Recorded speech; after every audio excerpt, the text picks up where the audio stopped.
Alice का dad कहता है तुम्हारी हिम्मत कैसे हुई, अगर तुम्हारे अल्फाज ड्यूक के कान तक पहुंच गए तो हम सबको मार डालेगा, तुम्हें भी। तो हमारी कहती है अच्छा होगा ना, फिर मैं आराम से जिंदगी गुजार सकूंगी। और आपकी आवाज तो कुछ जरा अनोइंग है। तो वो उसका हाथ पकड़ लेता है। वो कहता है सिर्फ एक ही तरीका है यहाँ पे रहने का, कि तुम मिसेस क्विलन के ऑर्डर को फॉलो करो और शायद वो हमारी फैमिली को माफ कर दें।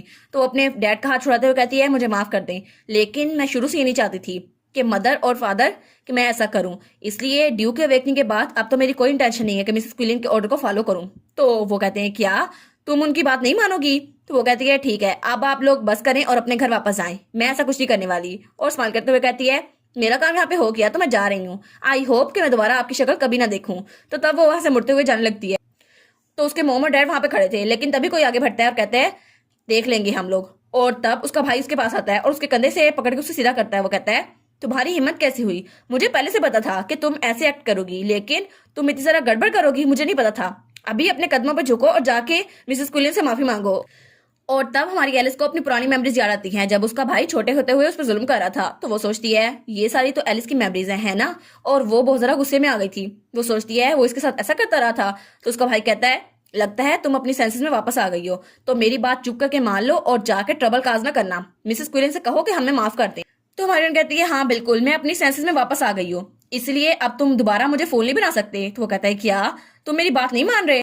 तो हमारी कहती है बिल्कुल, तुम अपने पैसे जाया ना करना उन पेपर्स पे लिखने के लिए कि तुम कितना ज्यादा समझ गए हो। वैसे भी तुम्हें अपनी अकेडमी के लिए कोई सोल्यूशन ढूंढना चाहिए, क्योंकि उसके बगैर तो तुम वहां जा नहीं सकते ना नाइट बनने के लिए, क्योंकि बाप और बेटा बिल्कुल एक जैसे हैं। तो उसका भाई बहुत ज्यादा गुस्से में आ गया था। वो कहता है एलिस वॉर्डरी। तो हमारी कहती है तुम्हें क्या लगता है कि तुम किससे बात कर रही हो? मेरा नाम एलिस वॉर्डरी नहीं है, मेरा नाम एलिस डिराट है। अब तो मेरी शादी हो गई है ना? तुम लोगों ने मुझे इस जगह भेजा ही इसलिए था, अब से मेरा नाम सही से लेना। तो उसका भाई उस पर हाथ उठाने लगता है। वो कहता है तुम्हारी हिम्मत कैसी हो मुझ पे चिल्लाओ? लेकिन तभी वहां पर कोई आता है और उसकी स्टिक की आवाज वहां सुनाई देती है। तो उसका भाई अपना हाथ वहीं पे रोक लेता है। तो सब लोग जब वहां पर देखते हैं तो वहां पर ड्यूक अपने साथी के साथ आया था और बड़े डैशिंग अंदाज में एंट्री दी थी उसने। तो वो कहता है ऐसा लगता है कि मैंने कुछ इंटरप्ट कर दिया। तो हमारी कहती है आखिर ये यहाँ पर क्या कर रहा है? तो ड्यूक कहता है लगता है एलिस की पूरी फैमिली यहाँ पर है। तो उसकी फैमिली कहती है क्या? तब हमारा ड्यूक एलिस के सामने आते हुए कहता है मुझे लगता है एलिस इस सिचुएशन के साथ ज्यादा एक्सपोज होती होगी, लेकिन मुझे नहीं लगता मेरी वाइफ का बिहेवियर बिल्कुल भी गलत है।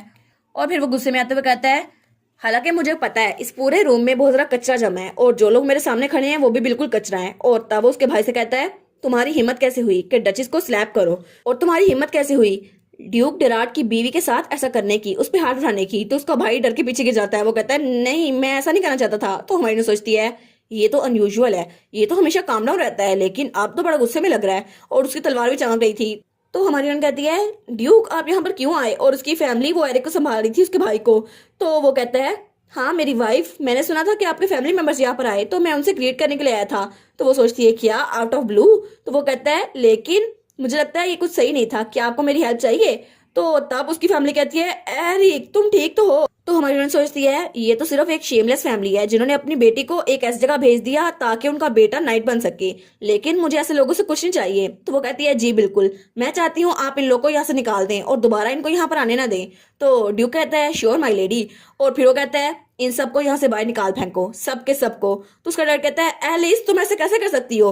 तो उसका भाई भी चिल्ला कहता है एलिस मेरी प्यारी बहन तुम ऐसे कैसे कर सकती हो? लेकिन एलिस उनकी बातें सुनती है और उनको वहां से निकाल दिया गया था। और तब पीछे ड्यूक और एलिस बची थी। तो तब वो कहती है thank you so much Duke आपकी हेल्प के लिए, लेकिन मैं ऐसा नहीं चाहती थी और आपने सडनली मुझे विजिट किया इसके लिए thank you so much, please इसके बदले में कुछ एक्सपेक्ट ना कीजिएगा। और वो सोचती है वैसे भी मैं डची में नहीं रहना चाहती, मैं प्रिंसेस बनना चाहती हूँ। तो वो कहता है फिक्र मत करें, मैं नहीं चाहता कि मुझे वापसी में कुछ मिले, मैं बस आपकी हेल्प करना चाहता था। क्या अब भी आपको मेरी ऑफर कबूल नहीं है? वो कहती है हाँ हाँ मुझे बिल्कुल भी कबूल नहीं है। तो वो कहता है अच्छा ठीक है मेरी प्यारी वाइफ मुझे माफ कीजिएगा, लेकिन जो भी टाइम बचा है आपको मेरे साथ गुजारना होगा। वो कहती है हाँ तुम मुझे वाइफ क्यों कह रहे हो, आखिर ये कहने की जरूरत क्या है? तो वो कहता है लेकिन आपने अभी नहीं कहा था मेरा नाम एलिस डिराट है, तो इस हिसाब से तो मेरी वाइफ आप लेडी हुई है ना? तो वो कहती है लेकिन हम लोग कपल थोड़ी ना है, हम तो क्लोज भी नहीं है। तो वो कहता है अच्छा ठीक है तो अब से मैं आपको एलिस कहूंगा। तो हमारी सोचती है क्या ये मेरा मजाक उड़ा रहा है? तो तब ड्यूक कहता है क्या आप अपनी फैमिली को बाहर निकालने से सेटिस्फाई नहीं है? अगर आप चाहे तो मैं उनको बैन डाउन भी कर सकता हूँ, उनको मरवा भी सकता हूँ। तो हमारी कहती है नहीं नहीं बस उनको बाहर निकालना काफी था। तो वो कहता है ऑल राइट। वो कहती है अच्छा ठीक है मुझे रेस्ट करना है, मैं यहाँ से जा रही हूँ। तो तब उसका हाथ पकड़ता है और कहता है ठीक है मैं उनको नहीं मारूंगा। और तब उसके हाथ पे किस करते हुए कहता है जैसा आप कहें माई लेडी। और वो तो हमारी हीरोइन को बड़े प्यार से देख रहा था। तो हमारी हीरोइन वो तो ब्लश के जा रही थी। वो कहती है क्या अब इसने क्या किया? तो वो कहता है प्लीज़ अपना ख्याल रखना एलिस। वो कहती है हाँ ड्यूक, और वहाँ से जल्दी से भाग जाती है। और हमारा ड्यूक उसको जाते हुए वहाँ से देख रहा था। तभी वहाँ पे बटलर आता है। वो कहता है सर जैसा आपने कहा था हमने वैसा किया। तो हमारा हीरो कहता है अच्छा ठीक है।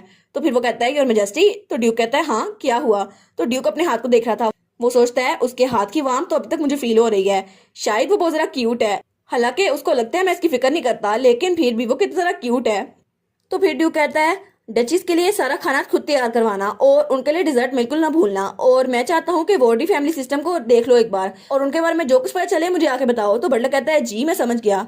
तो फिर ड्यूक सोचता है मुझे हर वो चीज़ निकालनी होगी जो उसके लिए अच्छी नहीं है। तो बटलर कहता है सर क्या मैं आपसे कुछ पूछ सकता हूँ। तो ड्यूक कहता है हाँ पूछो।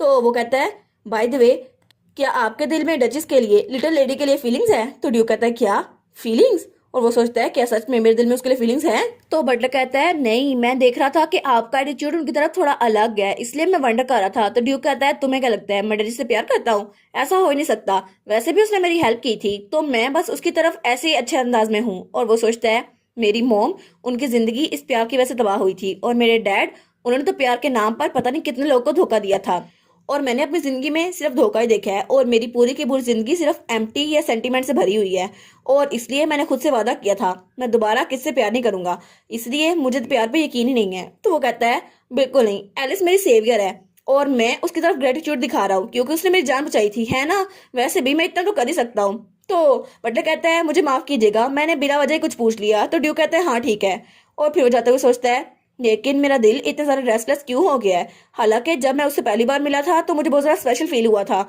और अभी भी, लेकिन उसके एक्सप्रेशन मुझे उसे देखकर कुछ अजीब फील क्यों होता है। और तब वो खिड़की पास जाकर खड़ा हो गया था। वो सोचता है मोर प्रिसाइसली, वैसे भी शायद मैं इसलिए एंशियस हूँ क्योंकि मुझे डर है कि मैं एलिस की डिवाइन पावर को खो ना दूं, क्योंकि उसी की वजह से तो मैं जिंदा हुआ था, है ना। अगर वो मेरे पास ना हुई तो क्या पता तो मैं दोबारा से उसी डार्कनेस में चला जाऊं जहां से मैं आया था, लेकिन मैं ऐसा नहीं चाहता। अरे हाँ ये प्यार बिल्कुल नहीं है, ये सिर्फ ऐसी फीलिंग्स हैं जिसकी वजह से मैं खुद की हिफाजत करना चाहता हूँ, बिल्कुल सिर्फ अपनी हिफाजत।